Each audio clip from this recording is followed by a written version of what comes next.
Hantu pohon jengkol kembali lagi. Prolog. Sejak arwah Wardi pergi dengan damai setelah mencicipi semur jengkol buatan istri Pak Ustadz Jalal, kampung Cikaresep kembali tenang. Anak-anak TPA sudah berani lewat pohon jengkol malam-malam. Mang Dudung dan Mang Udin pun bisa jualan tanpa was-was dibuntuti hantu yang doyan bumbu. Namun, seperti kata pepatah tua yang entah siapa yang bikin, kalau bau jengkol kembali tercium di malam Jumat Kliwon, bersiaplah, karena dia belum sendirian. Dan benar saja, malam Jumat Kliwon itu datang lagi. Bab 1, gerobak bakso bergetar lagi. Mang Dudung sudah bertekad untuk tidak lewat jalur pohon jengkol lagi. Tapi karena jalan utama ditutup karena ada kawinan anak Pak RT yang pestanya sampai seminggu, ia tak punya pilihan. Dengan berat hati, ia dorong lagi gerobaknya lewat pohon jengkol. Tapi sekarang ia lebih siap, bawa tasbih, speaker ngaji, dan cabai rawit 1 ons, buat jaga-jaga. Semoga damai sentosa, gumamnya. Tiba-tiba, udara jadi dingin. Angin bertiup kencang. Lampu jalan padam. Kleng! Kleng! Kleng! Mangkok-mangkok di gerobaknya kembali bergetar. Jangan-jangan dia balik lagi, Mang Dudung menelan ludah. Tiba-tiba terdengar suara berat dari balik pohon, bakso. Pakai tulang ada nggak ah? Mang Dudung langsung jongkok sambil memegang cabai rawit. Kamu siapa? Wardi kan udah damai. Dari balik kabut, muncul sosok hantu cewek.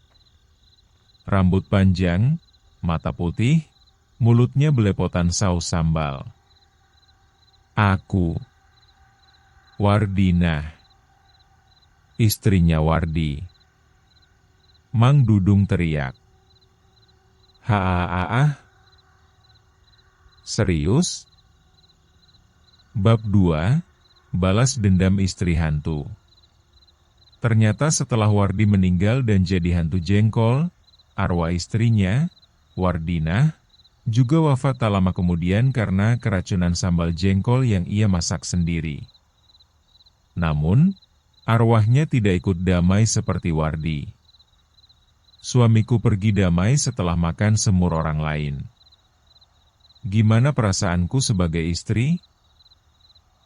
Aku masak jengkol tiap hari loh, kata Wardina sambil terisak, dengan darah netes-netes dari mata. Drama banget. Sejak itu, Wardina bersumpah, tak ada satupun orang kampung yang boleh bahagia makan jengkol kecuali dari masakannya. Bab 3, sate terbang semur berdarah. Mang Udin, yang trauma hantu Wardi, kini beralih profesi, jualan sate tahu. Tapi suatu malam, ia melihat anak-anak remaja bakar jengkol di bawah pohon itu. Mereka ketawa-tawa, nonton TikTok, makan sambil selfie. Tiba-tiba langit gelap. Angin kencang. Kamera ponsel mati. Aroma jengkol berubah amis. Lalu, semur jengkol meledak. Dari dalam semur, muncul tangan berdarah. Sosok wanita berjubah hitam muncul, rambut menutupi wajah. Siapa yang masak jengkol tanpa seizinku?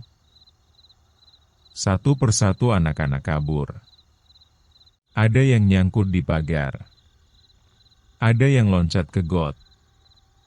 Satu anak nangis sambil teriak, "Aku makan lontong kok." Gak ikut ngulek. Bab 4, kemunculan Wardi di mimpi Ustadz Jalal. Pak Ustadz Jalal kini rutin main catur tiap malam. Tapi malam itu, ia ketiduran di pos ronda. Dalam tidurnya, ia bermimpi bertemu Wardi. Wardi tampak cemas. "Pak Ustadz, tolong." Istri saya bangkit. Dia baper. Dia pikir saya lebih milih semur istri orang. Pak Ustadz geleng-geleng. "Loh, emang iya kan?" "Ya, tapi kan demi damai." Pak Ustadz terbangun dengan keringat dingin. Ia tahu, kali ini ia tak cukup hanya bawa semur. Harus ada penyelesaian batin, spiritual, dan bumbu rahasia keluarga Wardi. Bab 5, Kisah Cinta di Balik Semur. Pak Ustadz mencari tahu dari Bu Inem yang dulu tetangga Wardi. "Wardi dan Wardinah tuh dulu romantis banget," kata Bu Inem sambil ngudek kopi. Tiap malam Jumat mereka makan semur jengkol bareng sambil dengerin lagu dangdut koplo. Tapi Wardinah cemburuan. Kalau Wardi muji masakan orang lain, bisa seminggu diam-diaman. Ternyata, semur jengkol buatan istri Pak Ustadz dulu pakai resep asli dari Wardinah.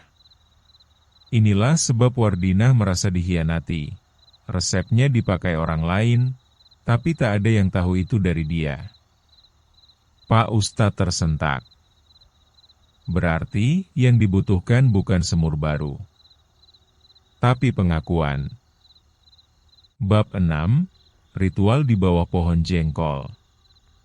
Malam Jumat Kliwon, warga berkumpul di bawah pohon jengkol. Ada Mang Dudung, Mang Udin, anak-anak TPA, dan tentu saja Pak Ustadz. Pak Ustadz membawa tumpeng jengkol besar. Di atasnya ada semur buatan istri, tapi kali ini ditambah tulisan dari daun pisang. Resep asli, Wardinah.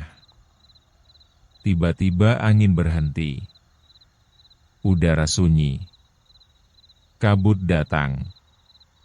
Sosok Wardinah muncul, matanya merah, mulut berdarah, tangan bawa ulekan. "Apa ini? Mau ngejek lagi?" Pak Ustadz maju. "Wardinah, dengarkan kami. Ini semur dari resepmu. Dan kami mengakui engkau Raja Jengkol sejati."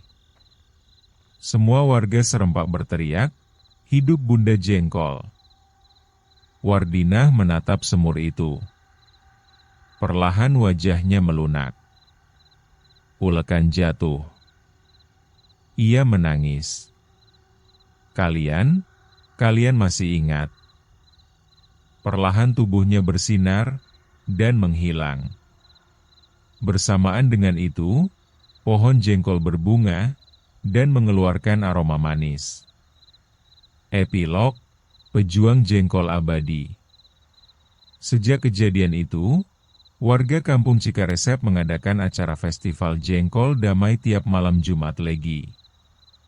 Ada lomba semur, balap gerobak bakso, dan ceramah Ustadz Jalal bertema, "Cinta tak kenyang oleh semur." Mang Dudung jadi ketua panitia. Mang Udin kembali jualan sate tapi khusus sate jengkol. Dan anak-anak, mereka bikin geng baru, GFC Jengkol Fans Club. Tapi kadang, di malam-malam sepi, masih terdengar suara dari arah pohon. "Bakso, pakai telur ada, ah?"